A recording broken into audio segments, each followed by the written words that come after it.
Ferro magnets, temporary magnet, permanent magnet ഇങ്ങനെ രണ്ട് വിധത്തിലുണ്ട്.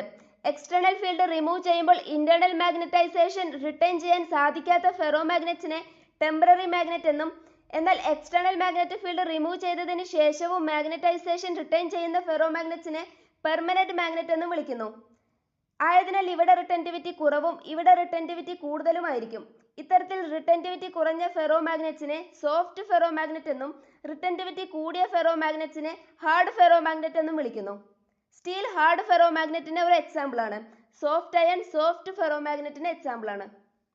ഇത്തരത്തിൽ മെറ്റീരിയൽസിന്റെ റിട്ടൻറ്റിവിറ്റി നമുക്ക് ഹിസ്റ്റെറിസിസ് ലൂപ്പ് ഉപയോഗിച്ച് മനസ്സിലാക്കാൻ സാധിക്കും. ഹിസ്റ്റെറിസിസ് ലൂപ്പിനെ കുറിച്ച് നമ്മൾ മുമ്പ് ഡിസ്കസ് ചെയ്തതാണ്. സോളിനോയിഡ് പ്രൊഡ്യൂസ് ചെയ്യുന്ന എക്സ്റ്റേണൽ മാഗ്നറ്റിക് ഫീൽഡും ഫെറോ മാഗ്നറ്റിക് മെറ്റീരിയലിന് ഉള്ളിലുള്ള മാഗ്നറ്റിക് ഫീൽഡും തമ്മിലുള്ള ഗ്രാഫാണ് ഹിസ്റ്റെറിസിസ് കർവ്. ഇങ്ങനെയാണ് ഈ മെറ്റീരിയൽസിന്റെ ഹിസ്റ്റെറിസിസ് ഗ്രാഫ് വരുന്നത്. ഹാർഡ് മാഗ്നറ്റിന്റെ കേസിൽ നമ്മൾ എക്സ്റ്റേണൽ മാഗ്നറ്റിക് ഫീൽഡ് കുറച്ച് സീറോ ആക്കുന്ന സമയത്ത് ഇന്റേണൽ മാഗ്നറ്റിക് ഫീൽഡ് ഈ പോയിന്റിലേക്കാണ് എത്തുന്നത്. അതായത് ഇവിടെ എക്സ്റ്റേണൽ ഫീൽഡ് സീറോ ആണെങ്കിലും ഇൻസൈഡിലുള്ള മാഗ്നറ്റിക് ഫീൽഡ് സ്ട്രോങ് ആണ്.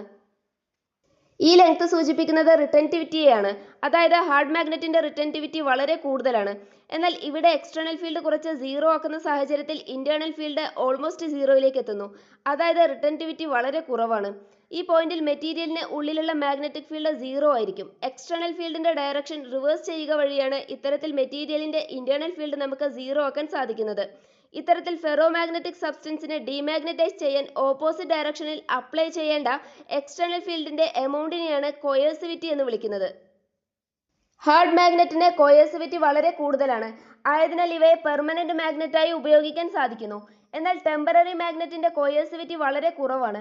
അതായത് അവയെ നമുക്ക് പെട്ടെന്ന് ഡീമാഗ്നറ്റൈസ് ചെയ്യാൻ പറ്റും. എന്നാൽ എക്സ്റ്റേണൽ ഫീൽഡ് അപ്ലൈ ചെയ്യുമ്പോൾ പെർമനന്റ് മാഗ്നറ്റും ടെമ്പററി മാഗ്നറ്റും വളരെ കൂടിയ മാഗ്നറ്റിക് ഫീൽഡ് ഇൻസൈഡിൽ ഫോം ചെയ്യുന്നു. അതായത് ഈ രണ്ട് മാഗ്നറ്റിന്റെയും പെർമിയബിലിറ്റി വളരെ കൂടുതലാണ്. സിംഗിൾ സൈക്കിൾ ഓഫ് മാഗ്നറ്റൈസേഷനും ഡീമാഗ്നറ്റൈസേഷനും നടക്കുമ്പോൾ ഉണ്ടാവുന്ന എനർജി ലോസിനെയാണ് ഹിസ്റ്റെറിസിസ് ലൂപ്പിന്റെ ഏരിയ സൂചിപ്പിക്കുന്നത്. പെർമനന്റ് മാഗ്നറ്റിന് അത് കൂടുതലും ടെമ്പററി മാഗ്നറ്റിന് അത് കുറവും ആയിരിക്കും. സോളിനോയിഡ്, ട്രാൻസ്ഫോമർ പോലെയുള്ള ഇലക്ട്രോ മാഗ്നറ്റ്സിൽ സോഫ്റ്റ് മാഗ്നറ്റ്സിനെ ഉപയോഗിക്കുന്നു. വളരെ എളുപ്പത്തിൽ മാഗ്നറ്റൈസ് ചെയ്യപ്പെടാനും ഡീമാഗ്നറ്റൈസ് ചെയ്യപ്പെടാനും കഴിയുന്നതിലൂടെ ഇവയ്ക്ക് എനർജി ലോസ് മിനിമൈസ് ചെയ്യാൻ സാധിക്കുന്നതിനാലാണ് ഇവയെ ഇലക്ട്രോ മാഗ്നറ്റ്സിൽ ഉപയോഗിക്കുന്നത്.